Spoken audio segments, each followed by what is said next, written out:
అన్ని పూర్తి కాకపోయినా వర్షాకాలం దగ్గరలో ఉంది కాబట్టి ఈ కాలువ పనులు ఈ సంవత్సరం పూర్తి చేసి 4 పంప్ హౌసులు పూర్తయినటువంటి సీతారామ ద్వారా కనీసం 1,00,000-1,50,000 ఎకరాలకి ఈ సంవత్సరం ఏ టయానికైనా సరే నీళ్లిచ్చి నాగార్జున సాగర్ కాలువ కింద ఉన్నటువంటి ఆయకట్టుతోటి పాటు వైరా ప్రాజెక్టు, అదేవిధంగా లంకాసాగర్ ప్రాజెక్టు, కల్లూరు పెద్ద చెరువు, ఈ ప్రాంతంలో ఉన్నటువంటి మైన్ ఇరిగేషన్ చెరువులన్నిటికీ నీళ్లు ఇచ్చుకుంటూనే లిఫ్ట్ ఇరిగేషన్లన్నింటినీ కూడా ఫంక్షన్ అయ్యేటట్టుగా ప్రస్తుతానికి ముఖ్యమంత్రి గారిని ఒప్పించి జిల్లా రైతాంగం కోసం ఆయన ఇచ్చినటువంటి మాటని నిలుపుకోవటం కోసం రైతాంగ సోదరులందరూ కూడా వాళ్ళకున్నటువంటి ఎకరం అరెకరం భూమిని కూడా త్యాగం చేసి ఈరోజు జిల్లా రైతాంగం కోసం ఇచ్చినటువంటి ప్రతి రైతుకి కూడా పాదాభివందనాలు చేస్తున్నా.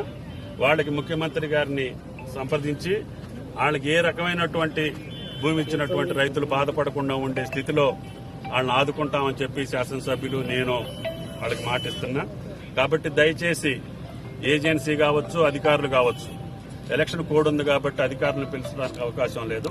కాబట్టి రేపటి నుంచి అధికారులు దగ్గరుండి వర్షాలు వచ్చే లోపులోనే ప్రధానమైనటువంటి పనులన్నీ పూర్తి చేసుకుని ఈ కాలువని ఈ సంవత్సరమే ముఖ్యమంత్రి గారితో నీళ్లు వదిలేటటువంటి భాగ్యం కలగాలని చెప్పి మీ ఇచ్చినటువంటి త్యాగానికి, భూములు ఇచ్చినటువంటి రైతులకి ప్రత్యేకంగా ధన్యవాదాలు రాష్ట్ర ప్రభుత్వం తరఫున, నా తరఫున, రైతాంగం తరఫున, జిల్లా ప్రజల తరఫున మీకు విజ్ఞప్తి చేస్తూ తప్పకుండా ఈ కాలువ పనులు పూర్తయ్యేటట్టుగా ఇక్కడ ఉన్నటువంటి పెద్దలందరూ కూడా ఎవరికైనా రైతులకు అనుమానం ఉన్నా, ఉన్నటువంటి భూమి ఇక్కడ ఎక్కువ తక్కువలున్నా, లేదు ఎవరన్నా ఒకళ్ళిద్దరు మిస్ అయినా, లేదు కాలువ అమ్మటి పోయి ఒక్కుంటో అరకుంటో అటు ఇటు మిగిలిపోయి వాళ్ళకి వ్యవసాయానికి యోగ్యం లేకుండా ఉన్నటువంటి రైతులను కూడా ఏ రకంగా ఆదుకోగలుగుతామో ప్రభుత్వ పరంగా అందరినీ ఆదుకునేటటువంటి శక్తి ఆ భగవంతుడు మాకు ఇవ్వాలని చెప్పి ప్రార్థిస్తూ అందరూ కూడా లక్షలాది మంది రైతుల కోసం మీరు త్యాగం చేస్తున్నందుకు మీ అందరికీ ధన్యవాదాలు తెలియజేస్తున్నాను.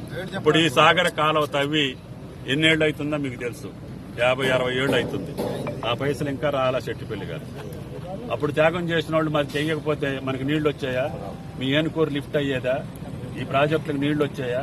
కానీ ఇప్పుడు నాగార్జున సాగర్ నిండనటువంటి పరిస్థితి వచ్చింది కాబట్టి లాస్ట్ ఇయర్ లో మనం పంటలు పండించుకోలేకపోయాం. ఎందుకనంటే కృష్ణా నీళ్లు రాలే. అందుకనే నేను గోదావరి నీళ్లు తీసుకొచ్చి నాగార్జున సాగర్ కాలువలో వేస్తే ఆ కృష్ణా వచ్చినా రాకపోయినా గోదావరి తల్లి వస్తుంది కాబట్టి ఆ నీళ్లతోటి ఈ జిల్లాని సస్యశ్యామలం చేయాలనేది నా కోరిక.